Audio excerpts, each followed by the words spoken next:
नमस्ते दोस्तों, मैं अभिनव केमिस्ट्री पर आपका बहुत बहुत स्वागत है दोस्तों। तो इसके पहले वीडियो बना रहे थे, ये मैं लिखा भी लेकिन लाइट ही कट गई थी बच्चों।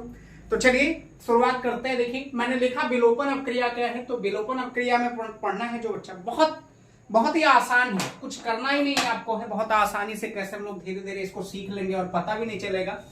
तो देखिए मैंने कहा कि जो विलोपन अपक्रिया हम लोग पढ़ते हैं वो दो लोगों में पढ़ते हैं। एक आपका क्या होता है हेलो एल्केन में हम लोग पढ़ते हैं और एल्कोहल में भी आपको मिलेगा।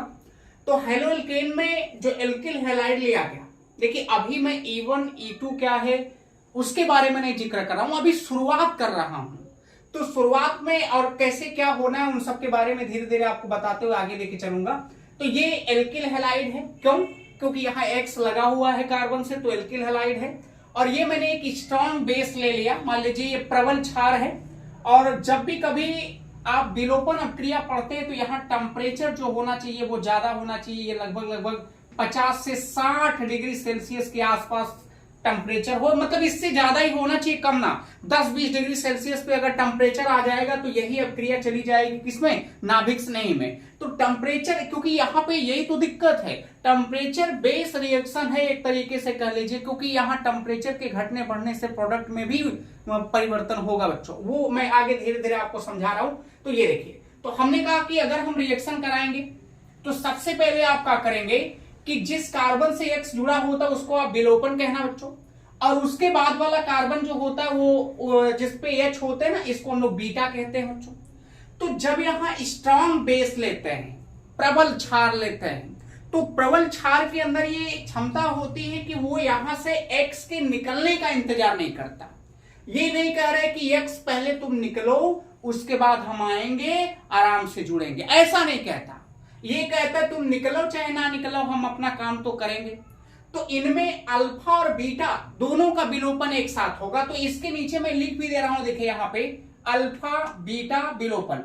अब अल्फा बीटा विलोपन से क्या होगा, तो अल्फा से देखो हर समय अल्फा से आप X को निकालोगे और बीटा से आपका निकालोगे H।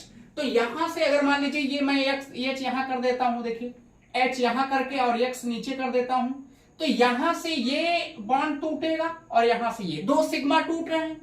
तो जब दो सिग्मा टूटते हैं तो उनके बीच में ही एक सिग्मा और एक पाई बनता है बच्चों।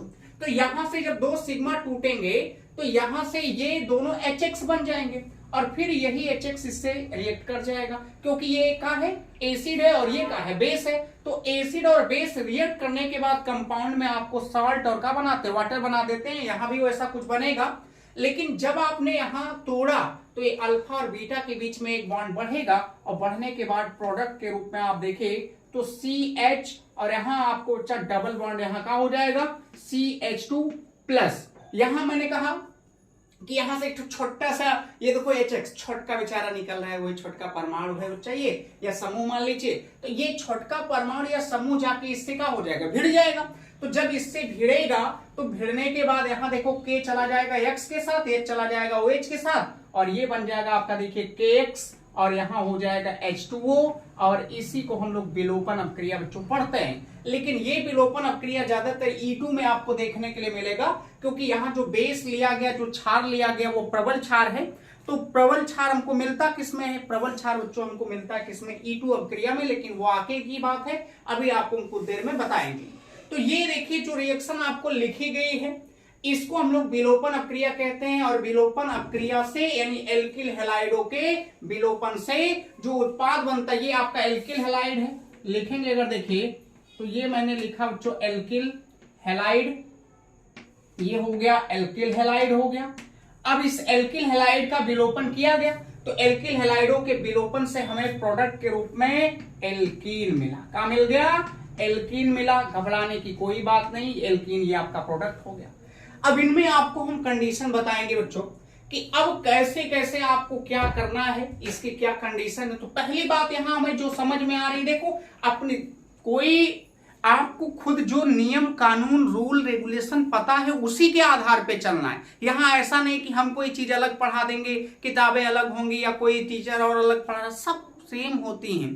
भाषा लैंग्वेज की भाषाओं की केवल परिवर्तन होता है कि भाषा कितनी किसकी आसान है कितनी किसकी टफ है। तो यहाँ पे अगर आप देखेंगे तो सबसे पहली बात ये कि मैंने कहा कि यहां से अल्फा बीटा विलोपन, जब कहीं से X और H दोनों साथ में निकलता है तो साथ में निकलते ही समझ जाना कि यहां कैसा विलोपन होगा, अल्फा बीटा विलोपन होता है। तो ये हो गया देखिए अल्फा बीटा विलोपन, इसलिए इसे इस अभिक्रिया का नाम हम अल्फा बीटा विलोपन अभिक्रिया भी कह सकते हैं। ये जान सकते हैं इसमें कुछ बनता है तो कुछ बातें हो गई। दूसरी बात ये है कि मैंने कहा ये हाई टेम्परेचर पर, लो टेम्परेचर पर नहीं होती है। जो विलोपन अभिक्रिया होती है वो हाई टेम्परेचर पर बच्चों होती है। लो टेम्परेचर पर चले जाओगे तो वो चला जाएगा किसमें, आपको प्रतिस्थापन में, जहां आपको मुलाकात हो जाएगी S1 और SN2 से। यहां ऐसा नहीं, यहां हाई टेम्परेचर पर। अगर ये हाइट लिख भी दे रहा हूं कि ये जो अभिक्रिया, यानी अगर विलोपन अभिक्रिया की बात करेंगे तो विलोपन अभिक्रिया जो होती है वो उच्च ताप पर संपन्न होती है। बहुत बड़ी बड़ी बात नहीं है, छोटी छोटी बातें बच्चा। देखिए विलोपन अभिक्रिया लिखूंगा अगर तो विलोपन अभिक्रिया किस ताप पर होती है बच्चों, उच्च ताप पर होती है। देखिए उच्च ताप पर होती है। अगर ये उच्च ताप पर हो रही तो इसका मतलब ये है कि ये अभिक्रियाएं कैसी होंगी, उष्माशोषी, वो उष्माक्षेपी। देखो SN1 SN2 में जो पढ़ाए थे तो वहां बताए थे वो उष्माक्षेपी थे, लेकिन यहाँ पे जो आप पढ़ने जा रहे हो ये अभिक्रिया, यानी यहाँ एनर्जी लगाई जाती है, यानी इनको तोड़ने के बाद एनर्जी लगाई, क्योंकि हाई टेम्परेचर पर है तो इसका मतलब ऊर्जा लगाई जा रही है। तो अगर, क्योंकि वहां पे कहा था ना कि ये माना जा रहा था कि जो जितना हम बॉन्ड को तोड़ने में एनर्जी लगा रहे थे, जब बॉन्ड का फॉर्मेशन हो रहा था तो उससे ज्यादा एनर्जी रिलीज हो रही थी। लेकिन यहां पे ऐसा नहीं, यहां जो टेम्परेचर इसे दिया गया तोड़ने में, बनते समय, पाई बॉन्ड के बनते समय ये नहीं देखा गया कि उतनी एनर्जी रिलीज हो रही है। तो जब यही तो बात है कि अगर यहाँ टेम्परेचर इधर ज्यादा लगा रहे हो तोड़ने में और उतना ये बॉन्ड बनते समय एनर्जी नहीं निकल पा रही है, तो इसका मतलब ये अभिक्रिया कहाँ चली जाएगी, उष्माशोषी में। तो ये जो विलोपन अभिक्रिया होती है, समझ जाना बच्चों की विलोपन अभिक्रिया, मैं अब सीधे लिख दे रहा हूँ, विलोपन अभिक्रिया जो आएगी ये किसमें आती है, उष्माशोषी होती है। क्या होती है बच्चा, उष्माशोषी। नहीं आएगा कमेंट में बताइएगा, और तरीके से आपको सिखाएंगे। तो ये हो गई देखिए उष्माशोषी होती है, दूसरी बात। तीसरी बात है, चौथी बात यहां का होगी। चौथी बात अगर मैं लिखूं, अच्छा ये चीज बताओ बच्चों कि हाई सब में तो सिंगल बॉन्ड दिख रहा है। अगर ये सिंगल बॉन्ड है तो इसका मतलब ये है कि ये सैचुरेटेड से कहां बदल रहा है, अनसैचुरेटेड में। इसमें केवल सिग्मा बॉन्ड और यहां का आ रहा है पाई बॉन्ड। तो इसका मतलब है कि सैचुरेटेड से ये किसमें कन्वर्ट हो रहा है, अनसैचुरेटेड में। अर्थात ये संतृप्त से किसमें बदल रहा है, असंतृप्त में। हालांकि बहुत कुछ सही नहीं है, लेकिन कह दे सकते हो बच्चा, क्योंकि इनके बीच में सिंगल बॉन्ड है और यहाँ पाई बॉन्ड बन रहा है, यहाँ पाई बॉन्ड है नहीं। तो इसका मतलब ये है कि ये संतृप्त से किसमें बदल रहा है, असंतृप्त में। ये भी जान सकते हो।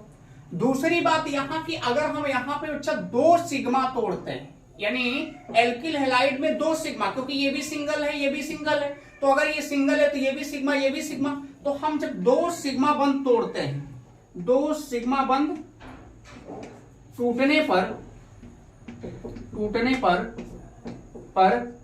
एक पाई बन रहा है। क्या पाई, एक पाई और एक सिग्मा बंद बन रहा है। तो इसका मतलब ये भी याद रखना कि जब कभी भी होता है कि जब 2 बंद को तोड़ेंगे तो एक पाई और एक सिग्मा बनता है, और अगर एक पाई को हम तोड़ते हैं तो 2 सिग्मा बनता है। इसका मतलब ये है कि यहाँ पे अगर उल्टा कर देते रिएक्शन को इस तरीके से, तो ये अगर हम मान लीजिए यहाँ पाई बॉन्ड को तोड़ते तो ये बनता।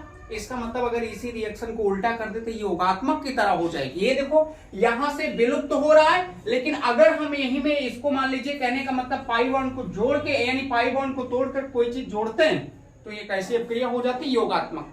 यानी विलोपन का उल्टा का हो सकता है, योगात्मक। तो यहाँ पे उल्टे अगर जाओगे तो योगात्मक अभिक्रिया भी कह सकते हो, लेकिन मैंने लिखा नहीं, बोल दिया, उतना आप समझ सकते हो। और बातें 3-4 बातें तो हो गई, बहुत है बच्चा। इतना जानते रहो कि अगर हम एक साथ अल्फा बीटा विलोपन हो रहा है, क्योंकि एक साथ H निकल रहा है, तो अल्फा बीटा विलोपन दोनों साथ कह सकते हो। विलोपन अभिक्रिया उच्च ताप पर होती, हाई टेम्परेचर, मैंने कहा 50 से 60 डिग्री सेल्सियस से ऊपर ही ये रिएक्शन का होंगे, आगे चलने वाली है। और यहाँ पे दूसरी बात ये कि मैंने कहा कि ये जो बॉन्ड एनर्जी यानी इसको हम इतना टेम्परेचर देके अगर इस बॉन्ड को तोड़ रहे हैं तो जिस समय ये पाई बॉन्ड बन रहा था उतनी एनर्जी नहीं रिलीज हो पा रही थी। इसका मतलब है कि ये ऊष्माशोषी होगी, क्योंकि लगाने वाली एनर्जी ज्यादा है और निकलने वाली का है कम है, तो इसका मतलब ये ऊष्माशोषी हो जाएगी। अगली बात हमने देखा कि हमने दो सिग्मा यानी दो सिग्मा बॉन्ड तोड़ रहे हैं तो एक तो सिग्मा और एक का बन रहा है पाई बंध बनता है। फिर हमने कहा कि अगर मान लो इस पाई बंध को तोड़ते तो दो सिग्मा बन जाता है। इसका मतलब है कि ये विलोपन का उल्टा का हो जाता है, योगात्मक भी हो सकता है। तो ये सारी बातें हमने आपको बताया जो कि आपके काम कीजिए, बहुत कुछ जानने के लिए जरूरी है बच्चा। ये विलोपन की शुरुआत हो रही। अब विलोपन अवक्रियाओं को हम दो प्रकार से डिफाइन करें। कै प्रकार से? दो प्रकार से। यहां मैं नीचे लिख रहा हूं कि विलोपन अवक्रिया जो होंगी, अगर कोई पूछ लिया कि विलोपन अवक्रिया, तो विलोपन अवक्रिया दो प्रकार की। कितने प्रकार की बच्चों? दो प्रकार की विलोपन अवक्रिया होंगी। यानी विलोपन दो प्रकार का होता है। विलोपन अवक्रिया दो प्रकार, लिखने में थोड़ा सा जल्दीबाजी में। विलोपन दो प्रकार का होता है। पहला अगर हम बात करेंगे तो यहां आएगा एक अणु होता है जो कि E1 मान लेते हैं। क्या मान लेते हैं? E1। और दूसरा आपको पढ़ना का है E2। एक और आता है ECB आता है, कॉन्जुगेटेड बेस करके आता है, लेकिन हम आपके सिलेबस में जो है वही पढ़ा रहा हूं केवल E1 और E2 के बारे में, जो कि ये दोनों इंपॉर्टेंट है। पेपर में एग्जाम में आपके इसकी मैकेनिक में पूछता है, इसकी क्रिया विधि पूछता है, इसकी सारी शर्तों को पूछता है, और हम इसका पोस्टमार्टम करेंगे। क्या करेंगे? पोस्टमार्टम करेंगे। तो पहले आप इसका पोस्टमार्टम करिए, इसको आप नोट कर लीजिए बच्चों, और उसके बाद हम इसका पोस्टमार्टम करते हैं अच्छे से। तो ये नोट करिए थोड़ा सा।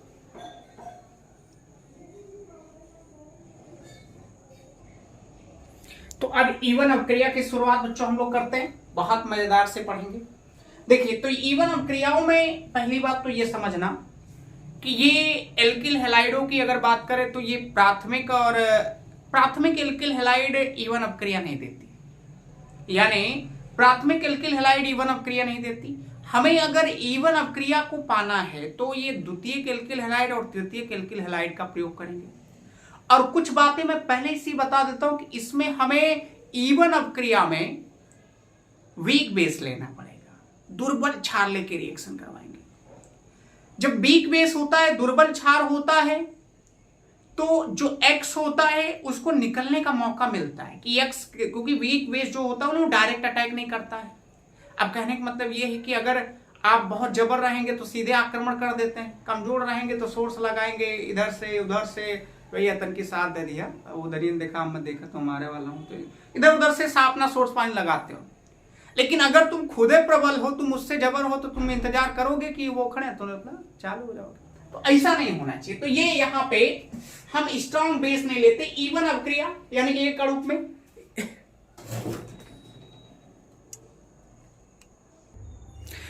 थोड़ा सा बच्चा खेद है कि थोड़ा सा अंधेरा हो गया होगा, लाइट कट गई थी, तो जब तक उसको पुश करते तब तक थोड़ा सा अंधेरा है, तो उससे घबराइएगा ना। तो चलिए, ये मैं बता रहा था आपको कि E1 अवक्रिया क्या है। तो E1 अवक्रिया में मैंने जैसा कि बताया अभी कि जो बेस लेना है वो वीक बेस लेना है। वीक बेस में अब जैसे मान लीजिए मेथेनॉल है, एथेनॉल हो गया, आपका H2O हो गया, ये वीक बेस होते हैं। अब ये वीक बेस होने से क्या फायदा होगा?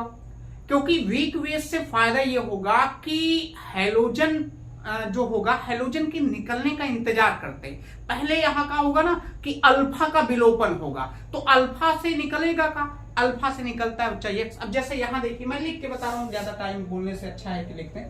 तो यहां पे अगर मान लीजिए ये मैंने लिखा CH3, यहाँ CH हो गया, और CH के नीचे यहां मान लीजिए X लिखा गया, और ये आपका फिर CH3 हो गया।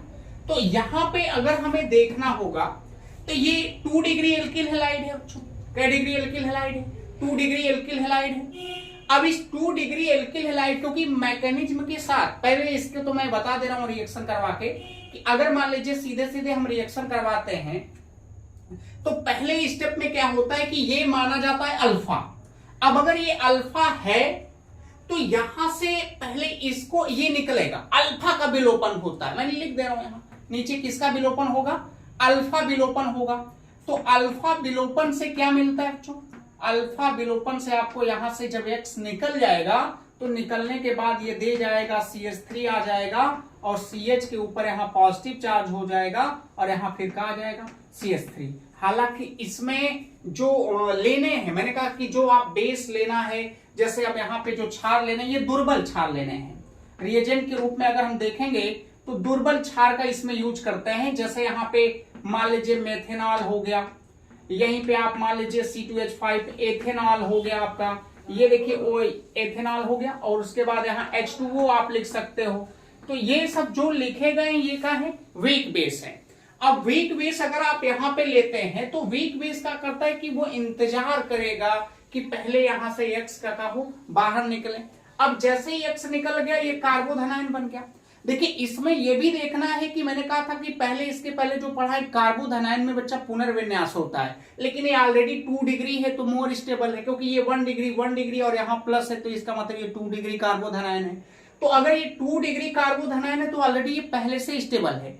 तो ये जो पहला स्टेप है, पहले स्टेप में अल्फा का विलोपन हुआ, एक्स आपका निकल रहा है, मान लीजिए यहां से एक्स का निकल रहा होगा, बाहर निकल रहा है, और हमें ये बना के क्या दे रहा है, कार्बोधनाइन दे रहा है बच्चों। तो अब यहाँ पे जो ये काम हुआ, ये जो प्रोसेस हुआ है ये बहुत मंद हुआ है। मंद का मतलब क्या हुआ है, धीरे धीरे। तो अगर जो प्रोसेस मंद होता है उसको आप यही पढ़ें कि उसी को हम लोग आरडीएस बोलते हैं। आरडीएस का मतलब होता है रेट डिटरमिनेशन स्टेप, वेग निर्धारण पद भी इसको कह सकते हैं। यानी इसी स्टेप से हम इसके वेग निर्धारण को, वेग के निर्धारण करते हैं। अब दूसरे स्टेप में क्या होता है कि बगल वाले यानी बीटा का विलोपन होगा। किसका विलोपन करेंगे, बीटा का विलोपन करते हैं। लेकिन यहां से समझना ये भी आपको पड़ेगा कि ये तो मान लीजिए फर्स्ट स्टेप था, यहां अगर लिखना चाहेंगे तो ये स्टेप नंबर क्या है, स्टेप नंबर फर्स्ट है बच्चों। यानी पहले स्टेप में हमें कार्बोधनाइन बनता है, किस अभिक्रिया में, E1 में कार्बोधनाइन बन जाएगा। देखिए ये, और यही आप जानते भी थे कि ये लगभग SN1 के आधार पे चलती है। लेकिन यहां कार्बोधनाइन मैंने कहा यहां बस जो टेम्परेचर लेना है वो हाई टेम्परेचर पर होगा। अब सेकेंड स्टेप में मान लीजिए किसका विलोपन होगा, बीटा का। तो यहां पे अगर हम इसको लेते हैं CH3 हो गया, ये CH हो गया, इसके ऊपर पॉजिटिव चार्ज है, ये देखोगे बच्चा ये इसके बाद CH3। यहां अगर हम दोनों काम करते हैं बच्चों, यहां हम कोई वीक बेस ले लेते हैं। वीक बेस में मान लीजिए हमने कहा कि चलिए हम यहीं पे ले लेते हैं CH3, O के ऊपर माइनस है, मान लीजिए ये CH3 है, OH मैंने लिया, ये वीक बेस है देखिए। और यहाँ पे वीक बेस होते हुए भी इसमें हाई टेम्परेचर, यानी ये जो टेम्परेचर देना है, क्योंकि यही तो ये बताता है, यानी टेम्परेचर से ही हम जान पा रहे हैं कि ये 50 से 60 डिग्री सेल्सियस के आसपास का जब टेम्परेचर होगा तो ये बताएगा कि यहाँ आप बीटा विलोपन। तो इस वाले स्टेप में, सेकंड वाले स्टेप में ये रिएक्टिविटी थोड़ी तेज होगी, अभिक्रिया की अभिक्रियाशीलता ज्यादा होगी, तेजी से बाहर निकलेगी। तो अब अगर यहाँ प्लस है तो ये भी तो बीटा है और ये भी आपका क्या है, बीटा है। तो बीटा से किसका विलोपन होगा, बीटा विलोपन से हाइड्रोजन निकलता है। अगर मान लीजिए यहां से मैं इसको H लिख दूं तो यहां से मैं लिख रहा हूं, देखिए बीटा विलोपन, क्या लिख दे, बीटा विलोपन। तो बीटा विलोपन में H प्लस, यहां से देखो H प्लस मैं लिख दे रहा हूं। H प्लस का मतलब है कि कौन सा विलोपन हो रहा है, बीटा विलोपन। अब ये बीटा विलोपन कैसे होगा, ये देखिए, अब बीटा विलोपन ये ऐसे होगा कि ये जो वीक बेस है ये क्या करेगा कि जब ये बॉन्ड ऊपर की तरफ जाएगा, तो क्योंकि जब ये इसको खींच लेगा, जब ये इसको खींचेगा तो ऊपर चार्ज जो होगा वो नेगेटिव हो जाएगा, इनके ऊपर चार्ज कैसा आ जाएगा, पॉजिटिव आ जाएगा। तो इसका मतलब ये माइनस और प्लस दोनों लोग आपस में मिलके ये CH3 CH और डबल बॉन्ड यहाँ का बना लेंगे, CH2 बना देते हैं, जो कि ये आपका प्रोपीन है। ये देखिए उत्पाद बन गया और ये आपका E1 में आ रहा है। किस में आ रहा है, E1 अभिक्रियाओं में आ रहा है। तो इससे निष्कर्ष क्या निकला, अगर आपको जरूरत पड़ती है तो इससे आप बता सकते हो बच्चों की E1 अभिक्रिया जो होती है वो, पहली बात तो देखिए इसमें हम 2 डिग्री या 3 डिग्री एल्किल हैलाइड लेते हैं, क्योंकि 2 डिग्री और 3 डिग्री एल्किल हैलाइड लेने से क्या होता है कि इनका जो आयनन होता है सुगमता से होता है, आसानी से X निकल जाएगा। हालांकि पहले प्रोसेस में यहां से अल्फा विलोपन मैंने कहा तो X निकल रहा है अल्फा से, तो इसलिए अल्फा विलोपन। ये प्रोसेस मंद होगा, धीरे धीरे होगा, इसीलिए इसे RDS भी कहते हैं, जिसको रेट डिटरमिनेशन स्टेप बच्चों आप बोल सकते हो। उसके बाद सेकंड यहाँ पे मैंने कहा कार्बोधनाइन बन गया। अब कार्बोधनाइन में पुनर्विन्यास होता है। इस प्रोसेस में अगर हम देखेंगे, अभी मैं जब पॉइंट आपको लिखाएंगे तो यहाँ पे पुनर्विन्यास होगा, लेकिन पुनर्विन्यास यहाँ होने से कोई फायदा नहीं, क्योंकि ऑलरेडी ये 2 डिग्री है तो मोर स्टेबल है, तो 2 डिग्री रहने दीजिए। पहला स्टेप था। मैंने कहा सेकंड स्टेप में क्या होता है कि बीटा का विलोपन हम लोग कराएंगे। तो बीटा विलोपन मैंने कहा कि यहाँ पे एक वीक बेस ले लिया गया, ये देखिए आपके सामने, H2O भी आप ले सकते थे, ये वीक बेस है। अब वीक बेस होते हुए भी जो आप इसको हीट देंगे, जो टेम्परेचर होगा बीटा विलोपन में, वो 50 से कितना होगा, 60 पर, यानी 50 से 60 डिग्री सेल्सियस का जब टेम्परेचर दिया जाता है तो इससे पता चलता है कि ये अभिक्रिया का है, इवन है। क्योंकि अगर टेम्परेचर कम हो जाएगा तो ये रिएक्शन किसमें, अभी जैसे मान लीजिए यही टेम्परेचर कम हो जाता, अगर टेम्परेचर कम हो जाता तो ये कुछ दूसरा ही बन जाता। देखिए यहाँ पे मान लीजिए, यहाँ पे दिखा दे रहा हूं, ये तो आप देखिए ये जो प्रोडक्ट बना है ये किसका बन गया है, मान लीजिए इवन का बना है। लेकिन अगर यहीं पे अगर हम बच्चा मान लीजिए टेम्परेचर को कुछ कम कर दे, 20 डिग्री सेल्सियस टेम्परेचर है, और इसके हम रिएक्शन करवाएंगे तो ये नाभिक स्नेही, यहाँ पे ये देखिए अगर ये बिहेव करेगा ना तो ये नाभिक स्नेही की तरह बिहेव करेगा, और अगर ये नाभिक स्नेही की तरह बिहेव करेगा तो यहाँ से ये, जहां से ये देखिए प्लस वाला है, निकलने से पहले ये माइनस जाके यहाँ का हो जाएगा, जुड़ जाएगा। तो जुड़ जाएगा तो ये बन जाएगा प्रोडक्ट के रूप में, आपको देखिए ये CH है, ऊपर O, और यहाँ CH3 आ जाएगा, और यहाँ सिंगल बॉन्ड आपका क्या लग जाएगा, CH3। तो ये जो रिएक्शन चली जाएगी ये किस में चली जाएगी, एसियन में। और यहाँ जो टेम्परेचर दिया गया वो लो टेम्परेचर है, ये 10 डिग्री सेल्सियस से मान लीजिए 20 डिग्री सेल्सियस पे है। तो यही तो दिक्कत है। और ये जानते रहिए कि विलोपन में दोनों होता है, एक ही साथ यहाँ पे प्रतिस्थापन भी होता और विलोपन भी। लेकिन कंडीशन ये है कि अगर हम टेम्परेचर ज्यादा देते हैं, यहाँ पे वीक बेस लिया गया, टेम्परेचर ज्यादा होगा तो वो ज्यादा किसको देगी, इवन को देती है। लेकिन अगर वो टेम्परेचर कम कर दिया गया तो यही अभिक्रिया SN1 को दे देगी।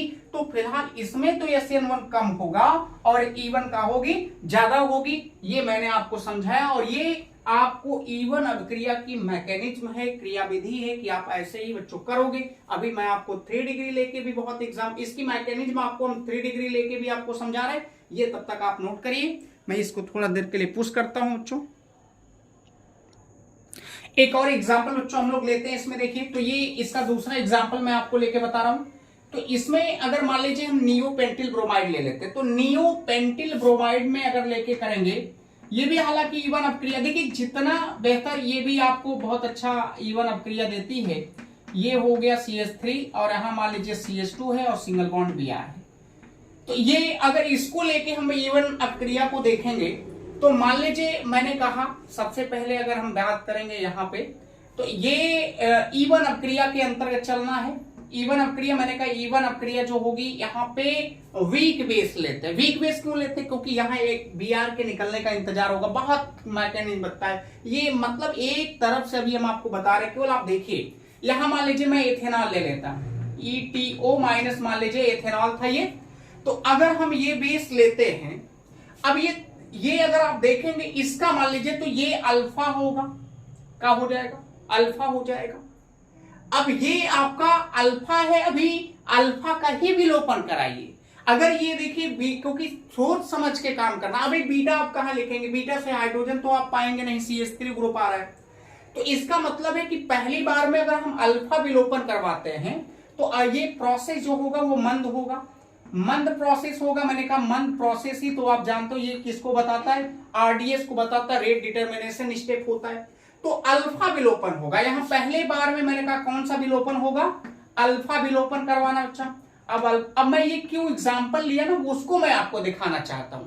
अब देखिए अगर हमने ये अल्फा विलोपन किया तो ये आ गया CH3, अब यहां करेंगे ऊपर CH3 हो जाएगा, यहां भी CH3 हो गया। देखिए यहां CH2 के ऊपर आ गया पॉजिटिव चार्ज, और मान लीजिए यहां से Br आपका क्या हो गया, अलग हो गया, Br माइनस के रूप में निकल जाएगा। अब इतना होने के बाद कार्बोधनायन तो बन गया, लेकिन ये स्टेबल कार्बोधनायन है नहीं है। क्यों नहीं है स्टेबल कार्बोधनायन, क्योंकि जो पॉजिटिव चार्ज आ रहा है ये 1 डिग्री पर आ रहा है। कितने पे आ रहा है, 1 डिग्री पर। और हमें ये चांसेस हैं कि ये पॉजिटिव चार्ज यहां भी आ सकता है। तो हम इसका पुनर्विन्यास कर सकते हैं। देखिए अभी क्योंकि बहुत बच्चे यही गलती करेंगे कि यहां से Br निकालेंगे, उसके बाद यहां से अपना सीधे इनके बीच में डबल बॉन्ड, गलत हो जाएगा बच्चों। इसीलिए तो मैं बता रहा हूं, ये आप देखो यहां हो गए, इसमें अगर इस तरीके का कंपाउंड देता तो भी आपको समझना पड़ेगा, करना पड़ेगा। अब आप क्या करोगे कि यहाँ शिफ्टिंग वाला पुनर्विन्यास की प्रक्रिया आती है, और शिफ्टिंग के दौरान मैंने बताया था बच्चों की एक हाइड्राइड की शिफ्टिंग होती है, मिथाइल की शिफ्टिंग होती है देखिए, और फिनाइल की शिफ्टिंग होती है। तो यहाँ पे अगर शिफ्टिंग की बात करेंगे तो ये जो शिफ्टिंग होगी वो प्लस हमें किसी तरीके से इस कार्बन पे आ जाता, हमारा काम बेहतर हो जाता। अब इस प्लस को लाने के लिए हम करेंगे क्या कि या तो हम मिथाइल को शिफ्ट कर दें यहाँ पे, ध्यान देना ये क्योंकि प्लस है, ये पॉजिटिव चार्ज हमें यहाँ लाना है। तो पॉजिटिव चार्ज यहाँ लाने के लिए क्या करेंगे कि ऐसा करते हैं कि ये पॉजिटिव चार्ज यहाँ कैसे आएगा। अब अगर मान लो कि हम यहां से H को निकालेंगे, ध्यान देना कि क्योंकि शिफ्टिंग करवाना किसी तरीके से बच्चों, अगर हम यहां से H निकालेंगे तो यहाँ पॉजिटिव चार्ज कोई फायदा नहीं होगा। ऐसा करते हैं कि मिथाइल शिफ्ट कर देते हैं। तो मिथाइल को अगर यहां से निकालेंगे तो जैसे ही मिथाइल निकालेंगे, मिथाइल चला जाएगा, इसके साथ जुड़ जाएगा, और ये पॉजिटिव चार्ज यहां आ जाएगा। तो पॉजिटिव चार्ज यहां आएगा तो ये क्या डिग्री बन जाएगा बच्चों। अब देखिए देखते हैं, यहाँ कुछ किया जाए भाई, कुछ तो करना पड़ेगा क्योंकि ये 3 डिग्री पर लाना है, और यहाँ अभी ये 3 डिग्री फिलहाल है। तो इसके नीचे अगर मान लो हम पुनर्विन्यास करवा देते हैं, क्या लिखेंगे, पुनर्विन्यास, पुनर्विन्यास हो जाएगा। अब यहाँ पे पुनर्विन्यास में क्या होगा कि ये पॉजिटिव चार्ज को यहां शिफ्ट करिए किसी तरीके से। बच्चा कुछ दिमाग लगाते हैं तो दिमाग लगा के इसको यहां भेज दे, ये मिथाइल, ये जब निकलेगा तो फिनाइल, ये मैंने कहा ना ये क्या है, मिथाइल है, तो मिथाइल शिफ्ट होगा, मिथाइल जाएगा यहां और पॉजिटिव चार्ज यहां चला आएगा। तो आएगा तो ये बनेगा क्या, कुछ फायदा दिख रहा है, देखते हैं बच्चा, फायदा होगा तो अच्छी बात है, नहीं होगा तो कुछ और काम किया जाएगा। अब ये यहां शिफ्ट होगा, तो जैसे ही ये यहां पे शिफ्ट होगा तो ये पॉजिटिव चार्ज मान लीजिए कहां आ गया, ये देखिए यहां चला जाएगा। इसी से एक कार्बन देखिए नीचे का जुड़ा हुआ है, ये यहां से अगर मान लीजिए हम H निकाल के इसको दे देते हैं तो भी कुछ फायदा होगा। फायदा होगा क्या कि H निकलेगा तो इसके नया फायदा हो रहा है, एक क्योंकि और शिफ्टिंग होगी, या ठीक है एक ही बार में सीधे शिफ्टिंग कर देते हैं। तो यहाँ पे अगर मान लो कि हम यहाँ से निकाल के ये प्लस यहाँ पे देते हैं तो ये पॉजिटिव चार्ज कैसे होगा, ये यहाँ पे लाना है तो इसको ले जाने के लिए इसको यहाँ लेते जाए बच्चा। अब ये यहाँ जाएगा तो मान लीजिए प्लस के साथ ये CH2 है, अब यहाँ पे CH2 के साथ ये अगर इसको हम जोड़ते हैं तो ये CH2 और यहाँ हो जाएगा देखो CH3, और मैंने कहा कि ये लेके गया तो यहाँ पे चार्ज का आ गया पॉजिटिव। कैसे तनी देखो अच्छा, शिफ्टिंग करवाए ना। अब यहाँ पे अगर हम देखते हैं तो मैंने कहा ये देखो ये मिथाइल है, ये मिथाइल लेगा चार्ज बनाएगा माइनस, इसके ऊपर का है प्लस, हाई माइनस हाई का है प्लस, तो हाई माइनस वाला यहाँ चला जाएगा, ये देखो जुड़ गया प्लस माइनस, ये CH2 है, ये CH2 ऊपर प्लस था, इसके ऊपर माइनस, ये दोनों जुड़ गए, और यहाँ पे जब ये निकला होगा तो यहाँ चार्ज का आ गया होगा प्लस। अब ये देखो ये कै डिग्री है बच्चा, 3 डिग्री, क्यों, क्योंकि इसी कार्बन से डायरेक्ट कितने कार्बन जुड़ रहे हैं। ठीक है, अब हमें मामला गंभीर हो गया क्योंकि यहाँ पे यही तो हमें चाहिए, क्योंकि 3 डिग्री कार्बोधनायन जो होता है वो क्या होता है, मोर स्टेबल होता है। अब हमें क्या करवाना पड़ेगा, कुछ ना कुछ तो करना पड़ेगा। अब हमें करना है देखिए बीटा, यानी किसका विलोपन करेंगे, बीटा का विलोपन होगा। तो नीचे करें बच्चा, नीचे दिख रहा है, देखना पड़ेगा, नीचे आपको दिख रहा है थोड़ा मोड़ा इधर बच्चा, अच्छा फिर ठीक दिख रहा है। अब देखिए यहां से क्या करेंगे कि ये मान लीजिए मैंने कहा कि ये बीटा हो गया, ये भी बीटा हो सकता है, ये भी बीटा हो सकता है। तो ये बीटा के आपके पास कई कंडीशन हो गई, ये भी बीटा हो गया और ये भी क्या हो गया, बीटा हो गया। अब हम बीटा को निकाल देते हैं कहीं से, अगर यहां से बीटा से अगर H का विलोपन आप करवाएंगे, ध्यान समझना, यहां तो ये मान लीजिए बीच में आ रहा है, यहां से करवाएंगे या यहां से, तो कहीं से मान लीजिए करवा लेते हैं। अब हमें बीटा विलोपन होगा, और बीटा विलोपन के दौरान यहाँ टेम्परेचर आपका लगभग 60 डिग्री सेल्सियस के आसपास का टेम्परेचर हम देंगे, और जैसे ही बीटा विलोपन होगा तो यहाँ पे CH3 और यहाँ पे बच्चों मैंने मान लिया ऊपर भी CH3 कर दे रहा हूं, ठीक है, और यहाँ पे डबल बॉन्ड ये हो गया आपका, देखिए ये क्योंकि अल्फा है यहाँ बीटा, CH निकल रहा है, यहाँ से H निकल रहा है, बीटा से H निकल गया, इनके बीच में डबल बॉन्ड, और यहाँ पे अगर आप देखेंगे तो ये हो जाएगा सिंगल बॉन्ड, जो कि ये आपको क्या बन गया, प्रोडक्ट बन गया। तो बहुत आसान है, कुछ नहीं है। यही तो मैं आपको बताना चाहता था कि पहले आप नियोपेंटिल ब्रोमाइड लिए, नियोपेंटिल ब्रोमाइड से मैंने कहा पहले स्टेप में क्या हुआ कि मान लीजिए यहाँ एथेनॉल भी रखा था, ये प्रोसेस इवन है, तो पहले अल्फा का विलोपन होगा, अल्फा विलोपन से Br निकल जाएगा, यहाँ पे पॉजिटिव चार्ज आ जाएगा, लेकिन ये पॉजिटिव चार्ज 1 डिग्री आ रहा है, जो कि हमें दिख रहा है कि इसमें 3 डिग्री बन सकता है। तो हमने कहा पुनर्विन्यास हुआ, पुनर्विन्यास में हाइड्राइड, मिथाइल और फिनाइल की शिफ्टिंग होती है। हमने कहा कि चलिए मिथाइल है तो मिथाइल को मैंने शिफ्ट कर दिया यहाँ पे, या इसके ऊपर देखिए पॉजिटिव चार्ज आ गया। अब ये 3 डिग्री कार्बोधनाइन बनके जो कि मोर स्टेबल होता है। अब यहाँ पे इसके बगल जितने हैं बीटा हैं, अब कहीं से मान लीजिए बीटा से हाइड्रोजन का विलोपन यहाँ लिख दे रहा हूं कि H+ हो रहा, H+ कहां निकलेगा बाहर, तो H+ जब बाहर निकलता है तो उस विलोपन को हम लोग क्या कहते हैं, बीटा विलोपन। तो बीटा विलोपन जैसे ही निकलेगा हमें एक प्रोडक्ट के रूप में आपका एल्कीन बन जाएगा। तो ये आपका मेन, तो इस तरीके से भी इसकी क्रिया विधि मैंने एक और आपको दिखा दी अभी। तो अब आपको पॉइंट पॉइंट बताना है बच्चों जो बचा हुआ है। तो ये आपको समझ में आ रहा है तो ये लाइक एक ठोक दिया करिए, ऐसे मत देखिए। चलिए तो ये आप नोट करिए या स्क्रीनशॉट ले लीजिए। तो ये इवन अपक्रिया की कुछ नोट्स हैं बच्चों, क्योंकि मैंने मैकेनिज्म तो आपको बता दिया, उसकी क्रिया विधि आपको बता दी है, तो ये थोड़ा सा नोट्स जो है जो लिख दिया जाए ताकि आप जानिए। मैंने पहली बात इवन अपक्रिया में कुछ बात बताया कि दुर्बल बेस होना चाहिए, जो क्षार लेना है वो कैसा होना चाहिए, दुर्बल होना चाहिए। CH3 C2H5H2O ले लिया गया, ये बहुत अच्छा काम करेंगे। नोट में मैंने लिखा कि पहले पद में क्या बनता है, कार्बोधनाइन। अगर इवन अपक्रिया की बात करेगा या SN1 की अपक्रिया की बात होगी, दोनों क्योंकि एक ही तरीके से चलती हैं, तो SN1 इवन दोनों में पहले पद में जो बनता है वो कार्बोधनाइन बनता है, और पहला पद जो होता है बच्चों वो स्लो होता है। स्लो होने के नाते ही उसे हम RDS कहते हैं, जिसको रेट डिटर्मिनेशन स्टेप पढ़ते हैं। दूसरा मैंने पॉइंट लिखा कि इवन अपक्रिया में पुनर्विन्यास होगा। पुनर्विन्यास इसलिए भी होता है क्योंकि उसमें कार्बोधनाइन बनता है, और कार्बोधनाइन में पुनर्विन्यास इसलिए होता है कि 3 डिग्री कार्बोधनाइन जो होता है वो ज्यादा स्टेबल होता है, तो उसको बनाने के लिए यहाँ पुनर्विन्यास होता है। और पुनर्विन्यास के दौरान अभी इसके जस्ट पहले मैंने आपको पढ़ाया कि जिसमें मिथाइल, हाइड्राइड और फिनाइल की शिफ्टिंग करके आप उसे कैसे स्टेबल बनाने के बाद प्रोडक्ट तैयार कर सकते हैं, तो ये बन जाएगा आपको। तो ये देखिए आपका इवन अपक्रिया में पुनर्विन्यास होता है क्योंकि इसमें कार्बोधनाइन बनता है। लेकिन अगर नहीं समझ पाए तो लिख सकते हैं कि कार्बोधनाइन बनता है, ऊपर तो लिखा है कार्बोधनाइन बनता है, ये देखिए। अब तीसरी बात है कि इवन अपक्रिया की जो अस्थायित्व होता है, इसमें 3 degree alkyl halide more stable होगा, क्योंकि आसानी से, सुगमता से, बहुत आसानी से वो आयनन होगा, और जितनी आराम से अल्फा विलोपन होगा वो उतना ज्यादा स्टेबल कार्बोधनाइन देगा। तो 3 डिग्री में से जैसे ही X निकल जाएगा वहां पे जो हमको कार्बोधनाइन बनेगा वो स्टेबल हो जाएगा। तो इसलिए हमने कहा कि 3 डिग्री इवन में और E2 में, दोनों में 3 degree alkyl halide more stable होता है। तो ये मैंने लिख दिया, जानते रहिए। फिर आगे मैंने लिखा कि जो कार्बोधनाइन है बच्चों, कार्बोधनाइन में समझ सोच के काम करना पड़ेगा कि अगर नाभिक्स नहीं लिए हैं रिएक्शन SN1 हो जाएगी, और अगर रिएक्शन SN1 है तो वो उष्माक्षेपी होती है।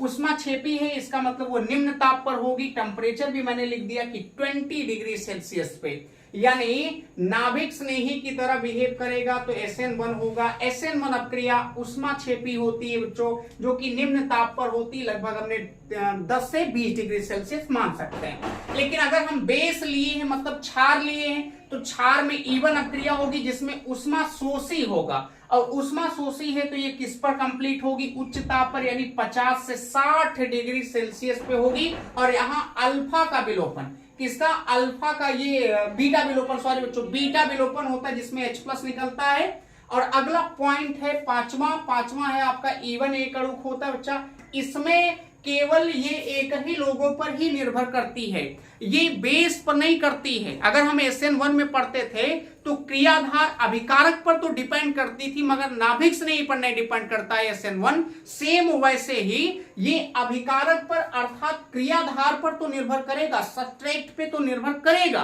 परंतु ये बेस पर अर्थात ये क्षार के ऊपर निर्भर नहीं करती है।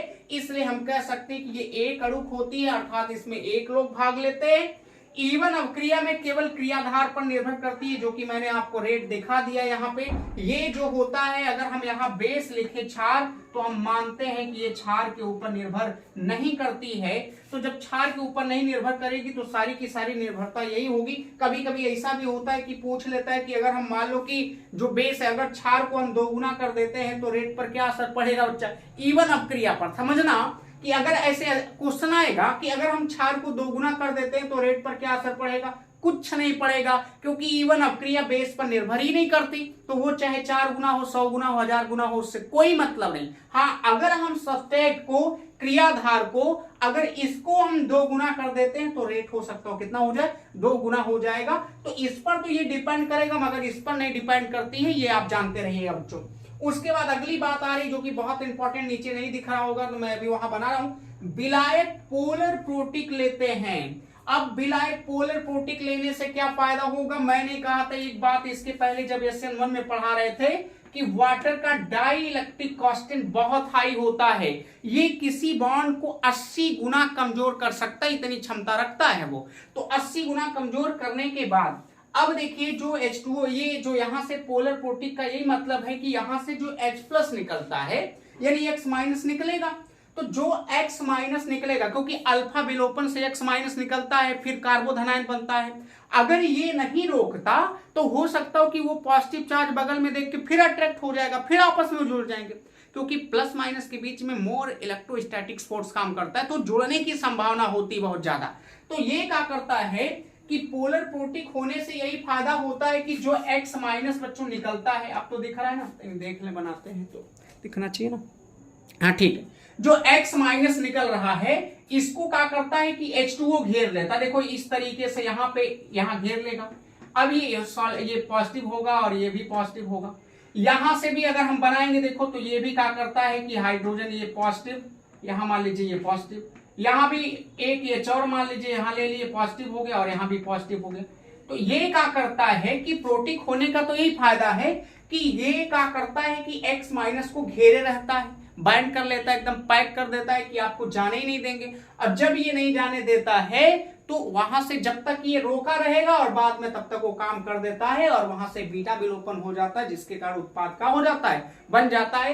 तो ये इसलिए हम जो भी यहाँ पे विलायक लेते हैं वो पोलर प्रोटिक होता है। पोलर प्रोटिक से आप समझ सकते हो वाटर सबसे बढ़िया है, ध्रुवी होता है। अब ये ध्रुवी होने के नाते ये बॉन्ड को कमजोर भी करेगा, तोड़ने के बाद जो X- बचेगा उसको घेर लेगा तो जल्दी उनको जुड़ने नहीं देगा। तो इस तरीके से ये काम करते हैं। और अगली बात ये एक और बताना है कि इसमें मैंने नहीं लिखा कि कौन सा बेस, मैंने कहा दुर्बल क्षार लेते हैं। दुर्बल क्षार इसलिए लेते हैं कि वो X- के निकलने का इंतजार करता है, यानी X- निकलेगा उसके बाद बीटा का होता है, विलोपन होता है। लेकिन अगर प्रबल होता तो अल्फा और बीटा दोनों का एक ही साथ विलोपन होता है, जिसमें कार्बोधनायन जैसी कोई चीज बनने की संभावना नहीं होती है और ना ही वहां पुनर्विन्यास होगा। जब उसको हम आपको पढ़ाएंगे तो बताएंगे। तो ये बात याद रखना, वो पॉइंट मैंने जगह नहीं, स्पेस नहीं लिख पा रहा हूं, लेकिन आप समझ जाना कि अगर हमसे अगर यहाँ क्या पॉइंट हुआ है, छठा हो गया, ये छठा तो यही था, ये 7वां होगा, 7वां है। 8वां अगर हमें यहां लिखना होगा तो लिख सकते हैं दुर्बल क्षार लेते हैं। अब कोई पूछ लिया दुर्बल क्षार क्यों लेते हैं, तो बता देना दुर्बल क्षार इसलिए लेते हैं कि ये X- के निकलने का इंतजार करता है कि X- भैया तुम निकलो और उसके बाद ही हम अपना काम करेंगे।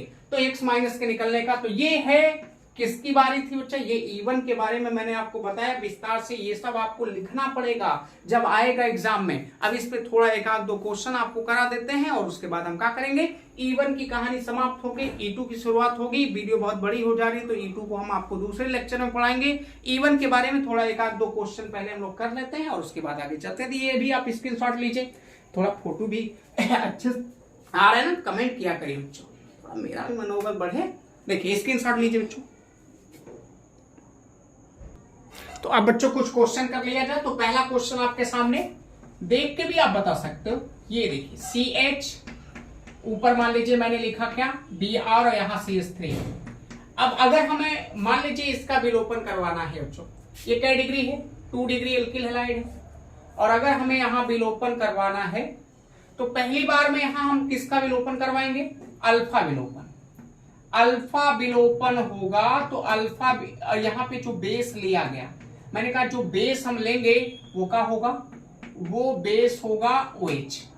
अब ये दुर्बल बेस, अब दुर्बल होने के कारण ये क्या होगा, बनेगा प्रोडक्ट। मैं सीधे बना सकता हूं, देखिए प्रोडक्ट अगर बनाना चाहोगे बच्चा तो ये बन सकता है, CH3 हो जाएगा, CH हो जाएगा, डबल बॉन्ड यहाँ CH2 हो जाएगा, ये प्रोडक्ट तैयार हो गया। मैकेनिज्म देखिए, मैकेनिज्म इसकी क्या है, क्रिया विधि कैसे आप आगे बढ़ेंगे इसको लेके, ऐसे सभी को। अभी एक आध दो एग्जाम्पल और दे रहे हैं VIP आपको हम, ये देखिए ये है। अब मैकेनिज्म में क्या होगा कि पहले अगर हम ये लिखे CH3 है, ऊपर यहाँ CH हो गया, यहाँ Br हो गया, और ये हो गया देखिए CH3। अब अगर हमें करना होगा आगे, मैंने कहा ये दुर्बल बेस है, तो दुर्बल बेस होगा तो यहाँ अल्फा विलोपन होगा और ये प्रोसेस भी मंद होगा। पहला स्टेप जो होगा बच्चा, यहाँ मैंने कहा बेस जो लिया गया वो कैसा है, दुर्बल है। अगर दुर्बल बेस लिया गया है तो यहाँ पे अल्फा विलोपन होगा पहली बार में। अगर अल्फा विलोपन होगा तो इसका मतलब है कि जो Br होगा वो माइनस के रूप में निकल जाएगा और ये प्रोसेस होगा मंद। मंद प्रोसेस जो होता है वो RDS को बताता है। तो यहाँ पे क्या होगा कि ये जब Br निकला होगा तो CH3 बना होगा, CH ऊपर आ गया होगा देखिए प्लस, और यहाँ क्या बन गया होगा CH3। अब ये देखो कि क्या ये स्टेबल है सबसे, हाँ बच्चा 2 डिग्री ये बना ही है, और यहाँ होता तो 1 डिग्री, तो 2 डिग्री मोर स्टेबल है, तो चलिए कोई दिक्कत नहीं बच्चा। अब अगर हमें मान लीजिए यहाँ बेस के साथ रिएक्शन करवा देते हैं, देखिए दोनों चीजें है ना कि टेम्परेचर हाई होना चाहिए बच्चों, अगर टेम्परेचर हाई नहीं किए तो रिएक्शन आप गलत करके आओगे, ये याद रखना बच्चों। अब अगर मान लीजिए हमने यहाँ बेस के रूप में दुर्बल क्षार लिया, अब यहाँ जैसे ही दुर्बल क्षार अगर लेते हैं और टेम्परेचर मैंने कहा 60 डिग्री देते हैं तो किसका विलोपन होता, बीटा, क्योंकि ये अल्फा था। अगर हम इसको मानेंगे बच्चा तो ये अल्फा है, लेकिन यहाँ पे अब ये भी बीटा, ये भी बीटा है, तो कहीं से भी आप विलोपन करवा लीजिए। अगर मान लीजिए हम करवाते हैं तो ये CH और ये मान लीजिए क्या होगा बीटा। अब यहां से क्या होगा कि जो भी यहां रहा होगा, ये मैंने कहा पोलर प्रोटिक होता है, तो पोलर प्रोटिक होने के बाद यहां से H को क्या करेगा, खींचने का काम करेगा। चार्ज यहाँ H खींचेगा तो यहाँ चार्ज माइनस आ जाएगा, क्योंकि ये बॉन्ड इसकी तरफ चला जाएगा, ये पॉजिटिव चार्ज हो जाएगा। देखिए अब यहाँ वही तो होता है पोलर प्रोटिक में।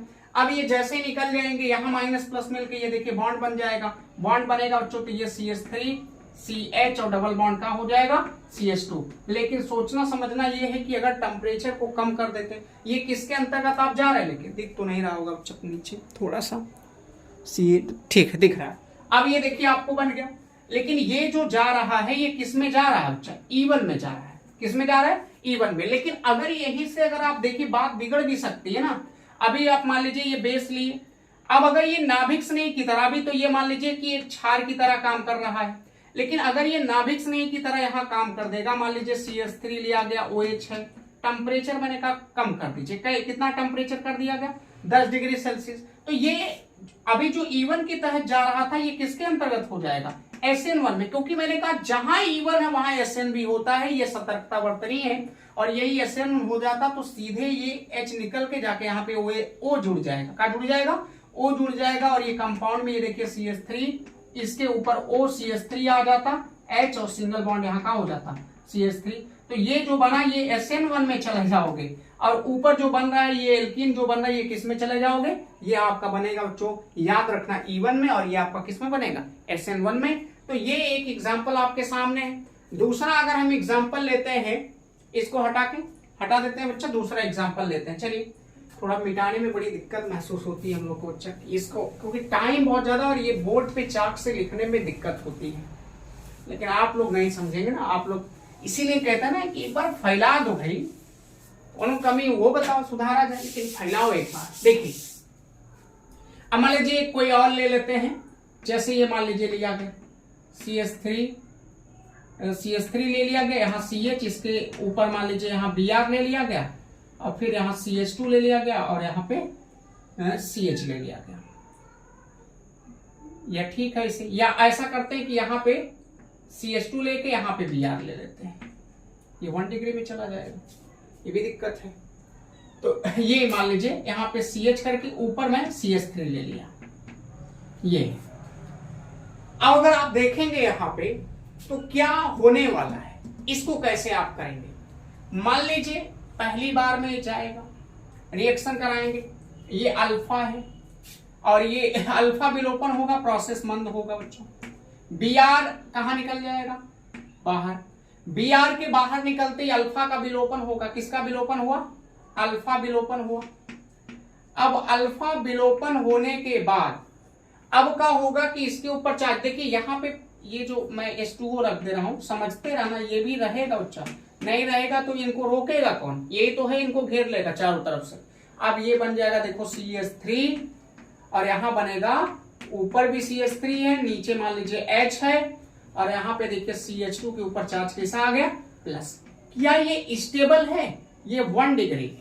और आप देखिए अगर यही पॉजिटिव चार्ज यहां चला आता तो ये कै डिग्री हो जाता, 2 डिग्री, 3 डिग्री हो जाता। तो ये ज्यादा स्टेबल है कि ये वाला जो प्लस यहां से यहां हो। इसका मतलब है कि अगले स्टेप में अगर हम बात करेंगे तो यहाँ पे देखिए शिफ्टिंग होगा, क्या होगा, शिफ्टिंग होगी, 1 2 की हाइड्राइड की शिफ्टिंग होगी। तो यहाँ पे लिख रहे हूं कि हाइड्राइड शिफ्ट होगा। हाइड्राइड अगर शिफ्ट होगा तो यहाँ क्या बन जाएगा कि ये हाइड्राइड यहां से चार्ज निगेटिव लेके जाएगा, निगेटिव जाएगा तो यहां जुड़ जाएगा, तो ये बन जाएगा CH3 और ये पॉजिटिव चार्ज यहां आ जाएगा, तो ये बन गया देखो CH3 हो गया। ऊपर बच्चा यहाँ CH3 लिखा है, इस साइड भी देखेंगे तो आपको CH3 और इसके ऊपर चार्ज जो आ गया वो कहा गया पॉजिटिव, ये 3 डिग्री कार्बोधन है, जो कि मोर स्टेबल, ये उतना स्टेबल नहीं था, ये मोर स्टेबल है। अब इतना हो जाने के बाद क्या करोगे कि अब अगर उसको लेके रिएक्शन कराते हैं, देखिए यहीं से करवा दे रहा हूं नीचे, अगर हम इसको लेके रिएक्शन करवाते हैं तो यहाँ पे मान लीजिए हम ले लेते हैं H2O को ही, अगर बेस के रूप में मान लीजिए हमने H2O मान लिया, और H2O मानने के बाद अब इसका जो टेम्परेचर की अगर बात करेंगे तो ये मैंने कहा 60 डिग्री सेल्सियस, क्योंकि ये उष्मा शोषी अभिक्रिया है, टेम्परेचर हाई लगाएंगे तो भी E1 में जाएगा, अन्यथा तो अगर हम यहाँ टेम्परेचर कम कर देंगे तो ये चला जाएगा SN में, जो कि SN उनका होती है उष्मा क्षेपी होती है और ये उष्मा शोषी होती है। अब ये मान लो बीटा है, चाहे यहाँ बीटा मान लीजिए, चाहे यहाँ बीटा, कहीं भी बीटा मान लीजिए। अब बीटा से हमें विलोपन करा दीजिए, तो बीटा से विलोपन कराएंगे तो ये इसको 2 मान के H मान सकते हैं। अब यहाँ 2 मान के अगर H मानेंगे तो ये H प्लस, ये देखिए क्योंकि ये ले लेगा, अब तो समझ गए होंगे, लेके माइनस बना लेगा, यहाँ का आ जाएगा प्लस, इसका मतलब माइनस H प्लस निकल रहा है, तो किसका विलोपन हो गया, बीटा विलोपन हुआ। ये देखिए बीटा विलोपन हुआ। अब बीटा विलोपन होने के बाद जब H प्लस निकलेगा तो माइनस और प्लस मिल जाएगा, और ये प्रोडक्ट में आपको CH3 C ऊपर भी देखिए डबल बॉन्ड, ये CH3 और यहाँ डबल बॉन्ड आपको कहा जाएगा बच्चों CH2। लेकिन ये भी याद रखना कि अगर यही टेम्परेचर, क्योंकि ये देखिए E1 में आएगा, किस में जा रहा है, E1 में, और E1 जो होती है वो होती का है, उष्मा शोषी होती है, इसीलिए तो यहाँ टेम्परेचर मैंने कह रहा हूं कि बार बार हम हाई टेम्परेचर पर रखेंगे। लेकिन अगर यही आपने टेम्परेचर यही चीज आप रखे, मान लीजिए यहाँ पे मैंने एथेनॉल ले लिया, C2H5OH ले लिया, और टेम्परेचर मैंने कहा 10 डिग्री सेल्सियस दे दिए, तो ये चला जाएगा SN1 की, तो ये SN1 में चला जाएगा, और SN1 में जाएगा बच्चों तो ये देखिए कंपाउंड में CH3, जहां ये CH आया है ऊपर CH3 है, ठीक है रहने दीजिए, लेकिन नीचे यहाँ पे C2H5 हो जाएगा, और इधर भी आपको कहा जाएगा CH3 हो जाएगा बच्चों। तो ये भी, और ये जो होगा ये उष्मा क्षेपी होगा, ये क्या होती है, उष्मा क्षेपी होती है, जो कि ये चली जाएगी किसके अंतर्गत, SN1 में। तो SN1 E1 ये सब आपको देख के चलना होगा। ज्यादातर टेम्परेचर ही मायने रख रहा है बच्चों कि 10 डिग्री सेल्सियस पे टेम्परेचर कम होता है, ये इसलिए उष्मा क्षेपी होगी जो कि SN1 देगी ज्यादा, और अगर ये बात आ रही तो ये उष्मा शोषी होगी जो कि E1, क्योंकि यहाँ एनर्जी का करनी पड़ रही, लगानी पड़ रही। तो ये था 2 एग्जाम्पल मैंने आपको समझा दिए, जो कि बहुत है इतना, इसी आधार पे आप आगे करते रहिए। और अगली वीडियो में हम आपको E2 का भी पोस्टमार्टम कर देंगे, क्योंकि E1 अगर आ गया तो E2 आसान है, और E2 के बाद आपका ये चैप्टर पूरी तरह से फिनिश हो जाएगा। तो चलिए आज के लिए बस इतना ही, कल मिलते हैं फिर, तब तक के लिए नमस्कार दोस्तों, बहुत बहुत